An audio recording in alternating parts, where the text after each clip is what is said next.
मी नोकरी करत होती म्हणून मी माझ्या छोट्या मुलाची काळजी घेण्यासाठी एका 16 वर्षाच्या गरीब किन्नरला कामावर ठेवले होते. मी नोकरीनिमित्त सकाळी घराबाहेर पडायची आणि संध्याकाळी परत यायची. एकदा 16 वर्षाच्या किन्नरची तब्येत बिघडली म्हणून त्याला माझे मूल समजून आणि 16 वर्षाचा तर आहे असं समजून त्याला माझ्यासोबत झोपवले. पण माझे तेव्हा भान हरपले जेव्हा त्या किन्नरने माझ्यासोबत रात्री माझ्या नवऱ्याच्या निधनानंतर घर खर्चाची आणि मुलाची संपूर्ण जबाबदारी माझ्या एकटीवर आली. माझ्या नवऱ्याचे एकच घर होते जिथे मी माझ्या छोट्या मुलासह राहत होते. मी पहिलीच खूप शिकलेली होती, त्यामुळे लग्नाआधी मी नोकरी करत होती, त्यामुळे मला आता लवकरच नोकरी मिळाली. पण माझी एक अडचण होती, ती म्हणजे माझी मूल खूपच लहान होते. माझा मोठा मुलगा 4 वर्षाचा होता तर माझी छोटी मुलगी फक्त 9 महिन्याची होती. एवढ्या लहान मुलांना मी घरी एकटे सोडून जाऊ शकत नव्हते आणि जर मी त्यांना सोबत घेतले असते तर मला नोकरी मिळाली नसती. आजकाल तर मी कोणावरही विश्वास ठेवत नव्हते आणि त्यात या शहरात मी कोणालाच ओळखत नव्हते. आदित्य सोबत मी लव्ह मॅरेज केले होते. आई बाबांबरोबर भांडणं करून मी आदित्य सोबत पळून जाऊन लग्न केले होते. त्यामुळे माझ्या आई बाबांनी आम्हाला परत तोंडही दाखवू नको असे सांगितले होते. मी माझ्या माहेरी जाऊ शकत नव्हते आणि आदित्यला सुद्धा कोणीही नातेवाईक नव्हते. मला कोणीही नव्हते. मी पूर्ण असहाय्य झाली होती. काही दिवस या प्रकरणावर तोडगा कसा काढता येईल याचाच विचार मी करत होती. मी माझ्या शेजारणीशी ही गोष्ट बोलली, कारण ती माझी चांगली मैत्रीण झाली होती. तिला मूल नव्हते, ती सुद्धा ऑफिसमध्ये काम करत होती. तिनेच मला तिच्या ऑफिसमध्ये कामाला लावले होते.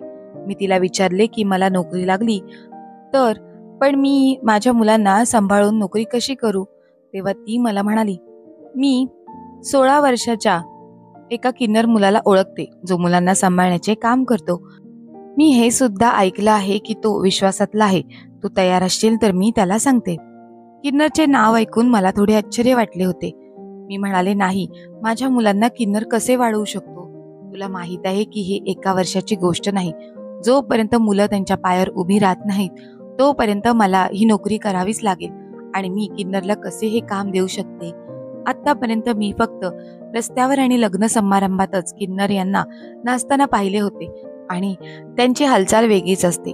त्यांचे पाहून माझ्या मुलांना वेगळेच वळण लागेल. नाही बाबा, मी माझ्या मुलांना कोणत्याही किन्नरकडे सोपवू शकत नाही. माझी मैत्रीण म्हणाली, अगं तू त्या किन्नरला एकदा भेटलीस की तुझा विचार बदलेल. माझ्यावर विश्वास ठेव, मी त्याच्याबद्दल चांगलेच ऐकले आहे. माझ्या मैत्रिणीचे बोलणे ऐकून मी म्हणाले, ठीक आहे, आपण एकदा त्याला भेटू. जर तो मला रस्त्यावर फिरणाऱ्या किन्नरसारखा दिसत असेल तर मी त्याला माझ्या मुलाच्या संगोपनाची जबाबदारी अजिबात देणार नाही. मग मी माझ्या मुलांना सांभाळण्यासाठी काहीतरी वेगळा विचार करेन. तेव्हा माझी मैत्रीण हसायला लागली आणि म्हणाली, तू त्याला भेटशील तर तुला आश्चर्य वाटेल. आणि मग तेच झाले. जेव्हा मी त्याला पाहिले तेव्हा माझा खरोखरच विश्वास बसत नव्हता की तो एक किन्नर आहे. त्याने हलका रंगाचा ड्रेस घातला होता. डोक्यावर सुद्धा ओढणी चांगल्या प्रकारे घेतली होती. त्याच्या चेहऱ्यावर थोडाही मेकअप नव्हता. तो पूर्णपणे साधा दिसत होता आणि त्याच्या चेहऱ्याची रचना अगदी मुलींसारखीच होती आणि त्याची बोलण्याची पद्धत खूप छान होती. आणि सर्वात मोठी गोष्ट म्हणजे तो अगदी कमी पैशात माझ्या मुलांची जबाबदारी घेण्यास तयार झाला होता. याशिवाय घरातील स्वयंपाक आणि साफसफाईची सगळी माहिती त्याला होती. वयाच्या 16व्या वर्षीही तो आपल्यापेक्षा जास्त वयाचा शहाणा माणूस बोलतो तसे बोलायचा. मी म्हणाले, जर मला तुझे काम आवडले तर मी तुझा पगार आणखीन वाढवेन. या माझ्या बोलण्यावर त्याच्या चेहऱ्यावर थोडीशी आनंदाची लहर दिसली. तो म्हणाला, जर तुम्ही मला काम दिले तर ती माझ्यावर तुमची कृपा असेल. जर तुम्ही माझ्यासोबत पैशाच्या बाबतीत असेच करत असाल तर मी सुद्धा माझे काम मन लावून करेल. मला तो किन्नर सर्व बाजूंनी चांगला वाटत होता. माझी नोकरी लागली होती, तिथे मला चांगला पगार होता. माझी इच्छा होती की माझ्या मुलांची काळजी चांगल्या प्रकारे घेतली जावी. जेव्हा त्या किन्नरने सांगितले की त्याचे शिक्षण 10वी पर्यंत झाले आहे तेव्हा मी हैराण झाले होते. मी हैराण होऊन त्याच्याकडे पाहत होती. तो म्हणत होता की मी शिकलेला आहे. तुमच्या 4 वर्षाच्या मुलाला मी लिहायला वाचायला शिकवीन. त्याने तर माझे टेन्शन एका क्षणात नाहीसे केले होते. मी त्याला म्हणाले, सध्या तरी मी तुझ्यावर जास्त विश्वास ठेवू शकत नाही, त्यामुळे मी तुला सुरुवातीला घराच्या आतमध्ये लॉक करून ऑफिसला जाईन. माझे हे बोलणे ऐकून तो हसला आणि म्हणाला, जशी तुमची इच्छा. मी घरातल्या गरजेच्या सर्व वस्तू खरेदी करून ठेवल्या होत्या, त्यामुळे मी घराला कुलूप लावले आणि बाहेर गेली. मी फ्लॅटमध्ये राहत होती, त्यामुळे मेन दरवाजाच्या व्यतिरिक्त घरातून बाहेर पडणे अशक्य होते. पहिल्या दिवशी तर ऑफिसमध्ये मला संपूर्ण दिवस घराचीच आठवण येत होती. माझे सगळे लक्ष माझ्या मुलांकडे लागले होते. तेव्हा मी संध्याकाळी घरी पोहोचले तेव्हा घरातले चित्र पाहून मी त्या किन्नरचे कौतुक केल्याशिवाय राहिले नाही. माझे घर एखाद्या आरशासारखे साफ होते. मुलांनी सुद्धा स्वच्छ कपडे घातलेले होते. किचनमध्ये स्वयंपाक तयार होता. किचन सुद्धा चमकत होता. त्या किन्नरच्या हातात जादू होती. आज मी खूप दिवसांनी जेवण पोट भरून जेवली होती. मुलांना खेळण्याच्या पद्धती त्याला खूप माहीत होत्या. खेळण्यासोबतच खेळता खेळता त्याने माझ्या 9 महिन्याच्या मुलीला मांडीवर घेऊन झोपवले होते. माझ्या फ्लॅटमध्ये एक जास्तीची रूम होती, ज्या रूममध्ये अडगडीचे सामान ठेवले होते. तीच रूम मी स्वच्छ करून त्या किन्नरला राहायला दिली. एका आठवड्यातच मी त्याच्यावर विश्वास ठेवू लागले, कारण मी त्याच्यामध्ये भीतीदायक असे काहीच पाहिले नाही. फक्त एकच अडचण होती की तो वयाने खूपच छोटा होता, पण खूप समजूतदार होता.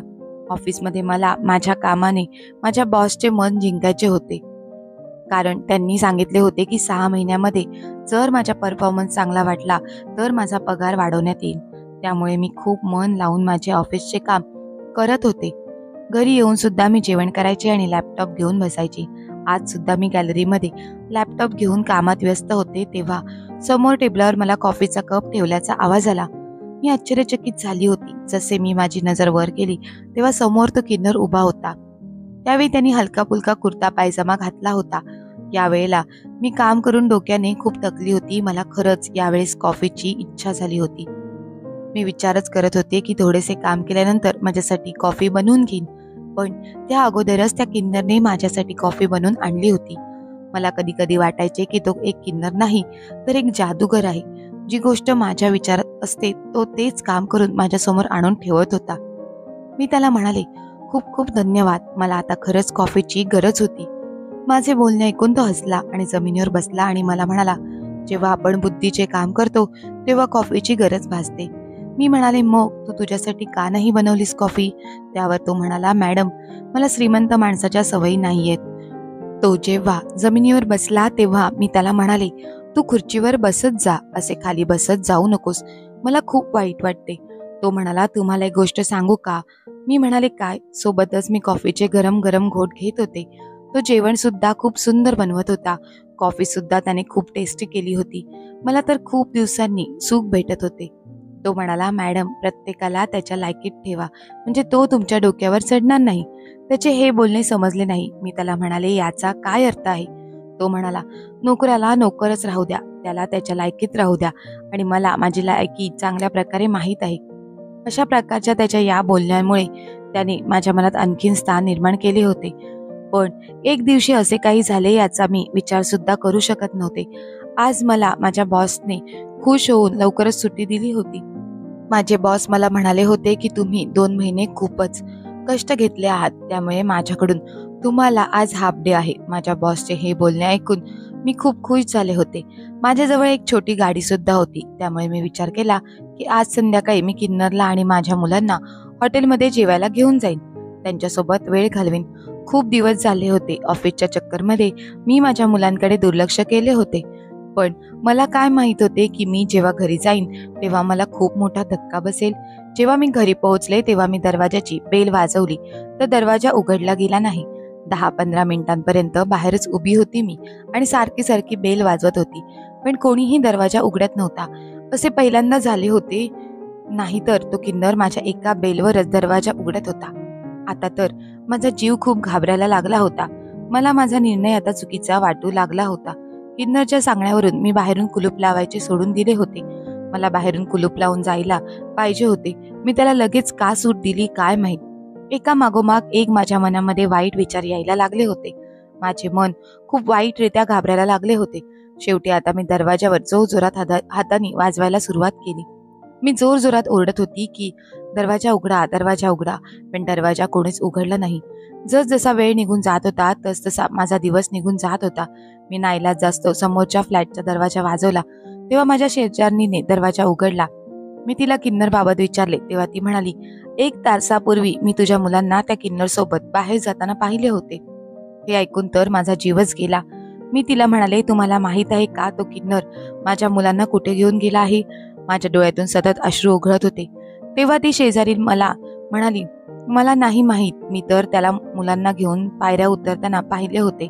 आता तो कुठे गेला आहे कुठे नाही हे मला कसे माहीत असणार. मी पटकन पायऱ्या उतरून खाली गेले. बाहेर वॉचमॅनला विचारले तर तो म्हणाला, हा, मी त्याला गेटमधून बाहेर जाताना पाहिले आहे, पण त्यानंतर मला नाही माहीत तो कुठे गेला. माझ्या डोळ्यातून अश्रू वाहत होते. माझे पूर्ण जग माझी मुलं होती आणि ती इतकी छोटी होती की स्वतः घरी येऊ शकत नव्हती. मी तर तिथे जोरजोरात रडायला लागली. माझे जीवनच माझ्या मुलांवर निर्भर होते. मी वेड्यासारखी रस्त्यावर इकडे तिकडे फिरत होती. कधी उजवीकडे जात होती तर कधी डावीकडे, कधी याला विचारत होते तर कधी त्याला की कोणी माझ्या मुलांना पाहिले आहे का. सगळे मला हैराण होऊन पाहत होते. मुलांना शोधत शोधत मी खूप दूर निघून आले होते आणि आता तर संध्याकाळ सुद्धा झाली होती. अंधार पडायला लागला होता. मी थकून भागून घरी रडत रडत पोचले होते. जशी मी सवयीप्रमाणे वेल वाजवली तसा त्या किन्नरने दरवाजा उघडला. त्याला पाहून तर मला खूप राग आला होता. मला असे रडताना पाहून त्याच्या चेहऱ्यावर काळजी उमटली होती. तो म्हणाला, आज तुम्ही इतक्या उशिरा कसे काय आलात? सगळे ठीक तर आहे ना? आणि तुम्ही का रडत आहात? पण मी ज्या प्रकारे रागात होते मी तशीच त्याला जोरात कानाखाली मारली आणि त्याच्या कुर्त्याच्या कॉलरला धरून त्याला जोरजोरात हालून विचारले की बोल, तू माझ्या मुलांना कुठे घेऊन गेला होतास? तू माझ्या परमिशन शिवाय माझ्या मुलांना कुठे घेऊन जातोस? मला लवकर सांग, नाहीतर मी तुझा जीव घेईन. माझ्या अशा वागण्याने त्याने लगेच माझे हात पकडले आणि मला घरात घेऊन आला आणि दरवाजा बंद करून मला म्हणाला की तुम्हाला काय झालं आहे? तुम्ही कायमच संध्याकाळी ऑफिसवरून परत येता म्हणून मी रोज मुलांना घेऊन पार्कमध्ये जातो. मी तर पार्कमध्येच गेलो होतो. पार्कमध्ये जाऊन मुलं खूप खुश होतात. मला जर माहिती असतं की तुम्ही ऑफिसवरून लवकर येणार आहात तर मी मुलांना घेऊन गेलोच नसतो.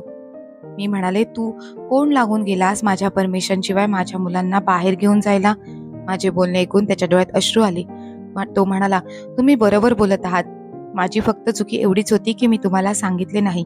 मी किन्नर सुद्धा एक माणूस असतो मॅडम. आम्हाला सुद्धा मन असते. तुमच्या मुलांना 2 महिन्यांपासून मी सांभाळत आलो आहे. आता तर मला ते दोघं माझ्या बहीण भावासारखे वाटतात. त्यामुळे त्यांच्या आनंदासाठी त्यांना मी बाहेर घेऊन जातो. याच्यात काही शंका नाही की आम्हाला आमची सख्खी माणसे सुद्धा जवळ करत नाहीत. आमचे लग्न कधीच होत नाही. आम्ही मुलांना सुद्धा जन्म देऊ शकत नाही. पण आमच्या मनात मुलांसाठी ममता, माया, प्रेम जरूर असते. हे म्हणत असताना त्याने त्याचे अश्रूंनी भरलेले डोळे पुसले. माझे मन हे पाहून दुःखी झाले होते. कदाचित मी रागात येऊन खूप काही बोलून गेले होते. मला त्याच्यावर संशय घ्यायला नको होता. असेच काही दिवस निघून गेले. एकदा मी पाहिले की तो माझ्या छोट्या मुलीला खूप बारीक लक्ष देऊन पाहत होता. माझी मुलगी दिसायला खूपच सुंदर होती. तिचे डोळे निळ्या रंगाचे होते आणि केसांचा रंग सुद्धा सोनेरी होता. ती एक बार्बी डॉल सारखी वाटत होती. मी पाहिले होते की तो माझ्या मुलीवर वेगळ्याच प्रकारचे प्रेम करत होता. म्हणत होता की ही परी मला इतकी आवडते की असे वाटते हिला कायमचे माझ्या जवळच ठेवावे. नंतर मला माझे विचार बदलायला लागले. मला वाटले की कदाचित माझा पाहण्याचा अंदाज वेगळा असेल. तो तर माझ्या मुलीवर खूप प्रेम करतो. एकदा मी आजारी पडले होते. मला खूप जास्त ताप होता. तेव्हा त्याने माझ्या डोक्यावर रात्रभर थंड पाण्याच्या पट्ट्या ठेवल्या होत्या. सकाळ होताच तो मला म्हणाला होता की तुम्ही माझ्यासोबत चला, मी तुम्हाला डॉक्टरांकडे घेऊन जातो. मी त्याच्यासोबत डॉक्टरांकडे गेले होते. पण मला दुसरा झटका तेव्हा लागला जेव्हा मी पाहिले की तो माझी गाडी खूप छान पद्धतीने चालवत होता. तो मला एका हॉस्पिटलमध्ये घेऊन गेला. मी डॉक्टरांकडे चेकअप करण्यासाठी केबिनमध्ये गेले आणि जेव्हा परत आले तेव्हा तो कोणत्या तरी मुलासोबत बोलत होता. माझ्याकडे त्याची पाठ होती, पण त्याचे बोलणे ऐकून मला खूप मोठा धक्का बसला होता. मी तिथेच परत माघारी फिरले. विचार करू लागले की हे नक्की काय आहे. माझे डोके पूर्ण सुन्न झाले होते. मी तिथेच डॉक्टरांच्या दरवाजावर उभी होते जेव्हा तो थोड्या वेळानंतर माझ्याजवळ आला आणि मला म्हणाला, मॅडम चला. मी हैराण होऊन त्याच्याकडे पाहत होते आणि हो मध्ये मान हलवली.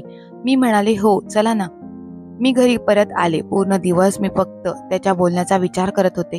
जे बोलणे तो त्या मुलासोबत करत होता. मला ताप आला होता. तो एक व्हायरल ताप होता. पण माझ्या नंतर त्या किन्नरला सुद्धा व्हायरल ताप आला होता.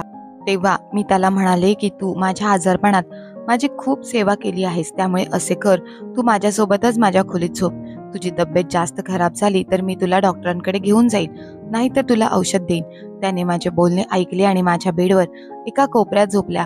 पण जशी अर्ध्या रात्र झाली तसा तो माझ्या बेडवरून उठला आणि त्याने माझ्या मुलीला हळूच उचलले आणि तिला बाहेर घेऊन गेला. तो त्या दिवशी हॉस्पिटलमध्ये कोणत्या तरी मुलासोबत बोलत होता की 2 दिवसानंतर मी तुझं काम करेन. ती छोटी मुलगी खूपच सुंदर आहे. मी तुला तीच मुलगी आणून देईन. तू त्या मुलीला कुठेही विकू शकतोस. कोणत्याही मूल नसणाऱ्या जोडपाला विकू शकतोस. तुला त्या मुलीची किंमत लाखो रुपयात मिळेल. पण मी तुझ्याकडून फक्त 3 लाख रुपये घेईन. मला माहीत नव्हते की इतक्या कमी वयाचा मुलगा इतका हुशार निघेल. मी अगोदरच पोलिसांना त्याच्याबद्दल सांगून ठेवले होते. जसा तो माझ्या फ्लॅटचा दरवाजा बाहेर निघाला, समोर पोलिसांना पाहून त्याच्या चेहऱ्यावरचा रंग उडाला. पोलिसांनी आता त्याला अटक केली होती आणि मी सुद्धा माझ्या खोलीच्या बाहेर आले होते. मला पाहून तो घाबरला आणि टेन्शनमध्ये आला होता. मी त्याला म्हणाले, तुला लाज नाही वाटत? तू माझ्या भावनांशी खेळत राहिलास की तू माझ्या मुलांना आपले समजतोस? इन्स्पेक्टर साहेब, त्याला तुम्ही अटक करून घेऊन जा. आणि मला माझी मुलगी परत मिळाली. नंतर मी माझ्या मुलांना सांभाळायला एक म्हाताऱ्या आजीला ठेवले, जी विधवा आणि बेसहारा होती. मी त्यांना एका वृद्धाश्रमामधून घेऊन आले होते आणि आता त्याच माझ्या मुलांचे संगोपन करतात, त्यांना सांभाळतात. बाहेरून जे आपल्याला दिसते आतून तसे नसते. तो मुलगा किन्नर नव्हताच, तो एक हुशार मुलगा होता आणि असाच लोकांचा विश्वास जिंकून त्याच्या मुलांना किडनॅप करून पुढे विकायला पाठवत होता. नक्कीच त्याच्या मागे मोठी टोळी असणार.